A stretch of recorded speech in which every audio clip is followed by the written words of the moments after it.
À 6h17, Europe 1 vous répond. L'Église catholique doit verser des larmes et offrir réparation. Ce sont les paroles du pape François pour les victimes de pédophilie. Le souverain pontife a célébré une messe hier en présence de 6 de ces victimes. Peut-être la fin d'un tabou. Europe 1 vous répond, Jean-Philippe Ballas. Bonjour Isabelle de Gomain. Bonjour. Responsable du site internet de la Croix, la-croix.com, c'est bien ça. Merci d'être avec nous ce matin. Ce n'est hélas pas un sujet nouveau. Le pape Benoît XVI avait fait un premier geste, on s'en souvient.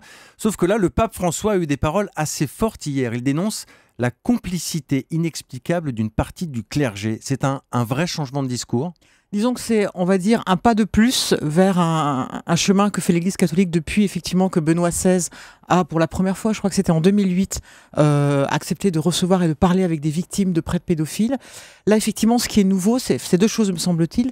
D'une part, c'est qu'il parle de l'omission de la hiérarchie. Donc, pour la première fois, est mis en cause non seulement les prêtres coupables de pédophilie, mais toutes les évêques et la hiérarchie qui n'ont rien fait.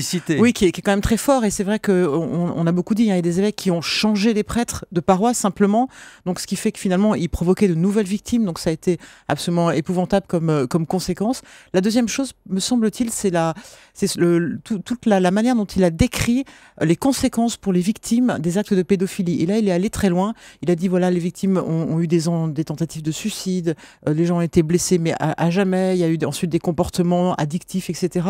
Donc, c'est peut-être... Ce qui est nouveau, c'est qu'il a vraiment... pris le point de vue de la victime et non pas du prêtre coupable et non pas de l'évêque ou de l'église qui a cherché à cacher les choses. Parce que c'est vrai que vu de l'extérieur, on a souvent l'impression que l'église a toujours voulu gérer ça en interne, pour dire les choses pudiquement. On se passe de la police, on fait pas de bruit. C'est vrai qu'on déplace, vous l'avez dit, discrètement le coupable dans une autre paroisse ou un couvent. Ça a été souvent le cas ? Oui, ça a été le cas, ce n'est plus le cas. Il faut dire quand même que, au moins pour toute la France, pour tout le monde, depuis 2000-2005, maintenant les directives ont été appliquées et les évêques commencent à systématiquement alerter la justice. Mais ça a été le cas effectivement dans les années 70, les années 80, notamment aux États-Unis et puis en Europe, en Allemagne, en Irlande, en Belgique, où les choses ont été très graves. C'est vrai qu'en France, on a été d'une certaine manière un peu épargné par ce phénomène. Pourquoi ça a pris tant de temps ? Parce que l'Église est sans doute une institution qui se protège, qui a son propre droit, le droit canonique, et qui a d'abord pensé à se protéger elle-même avant de penser aux victimes. Et donc elle a d'abord pensé à se protéger elle-même par le silence, ensuite elle s'est dit, bon, on va s'occuper des prêtres, et il faut qu'on les bouge, il faut qu'on les déplace, et puis ensuite il faut qu'on les donne à la justice. Et maintenant, enfin, elle s'occupe des victimes, et elle prend un peu le point de vue des victimes. On pense aussi à ceux, vous en parliez, qui ont couvert, qui ont fermé les yeux en tout cas sur ces agissements. Les mots du pape François, ça les fait réfléchir aujourd'hui? Ça fait peur, en tout cas au haut du clergé? On est quand même sur des choses qui se sont passées. Il me semble qu'on n'est plus, à part quelques exceptions, il n'y a plus de cas aujourd'hui. Donc je ne sais pas si ça fait peur. En tout cas, c'est une manière d'apurer le passé et de dire vraiment, voilà, on est une institution, l'Église catholique est une institution, elle reconnaît ce qu'elle a fait, voilà, ses défauts, ses péchés, ses crimes, etc. Et ça, c'est quand même important. Je ne suis pas sûre qu'il y ait toute institution l'ait fait dans l'éducation nationale ou dans l'armée. Voilà, l'Église n'a pas été la seule à être touchée par les pédophilies. Là, elle va assez loin dans une procédure de pardon, de réconciliation. Mais concrètement, quel est le dispositif mis en place aujourd'hui par l'Église pour ce genre d'affaires? Alors concrètement, ça dépend des conférences épiscopales. Ce qui est sûr, c'est qu'on a demandé à toutes les conférences épiscopale de collaborer avec la justice, ce qui est par exemple le cas de la France. Donc, dès qu'un évêque a vent d'un bruit, d'une rumeur, quelque chose concernant un prêtre, il doit saisir la justice. Alors, c'est vrai que tous les pays ne le font pas. Il y a des pays qui ne le font pas parce que la justice n'est pas tout à fait correcte, où ils n'ont pas confiance dans la justice. On pense à des pays où des cas de dictature, comme en Chine, comme à Cuba, comme dans certains pays d'Afrique, où ça pourrait être dangereux de collaborer avec la justice pour le prêtre, si le prêtre finalement n'était pas coupable.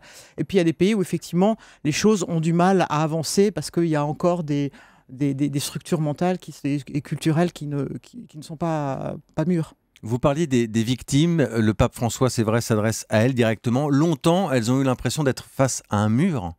Oui, et c'est vraiment grâce à elle d'ailleurs que les choses ont bougé. C'est vraiment des associations de victimes, notamment aux États-Unis, où le mouvement a été très fort. On ne se rend pas compte, mais ça a été un cataclysme pour l'Église des États-Unis. Il y a des diocèses qui ont fait faillite parce qu'ils ont dû rembourser de l'argent à des victimes.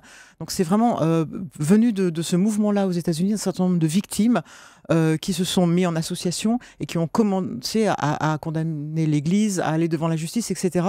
Et c'est vraiment grâce à elles que les choses ont pu se dire. Et d'ailleurs, le pape l'a reconnu hier. Il a dit, c'est grâce à vous, tout le travail que vous avez fait, et je vous remercie. Et ça, c'est vraiment nouveau parce que jusqu'à maintenant, les victimes, c'était un peu les empêcheurs de tourner en rond. La prochaine étape, c'est quoi maintenant pour l'Église ? Bah, écoutez, je pense que c'est effectivement de régler le problème pour l'ensemble des pays où aujourd'hui, peut-être les choses ne sont pas encore très claires. Et puis, le pape a installé une commission pontificale pour aider les victimes, avec 4 femmes et 4 hommes, dont une femme notamment qui a été victime elle-même d'un prêtre pédophile. Et cette commission doit maintenant essayer de faire que dans la plupart des pays, il y ait un code de bonne procédure qui s'installe et que les choses ne se passent plus jamais comme ça. Merci Isabelle de Gomin, responsable du site de la Croix, la-croix.com.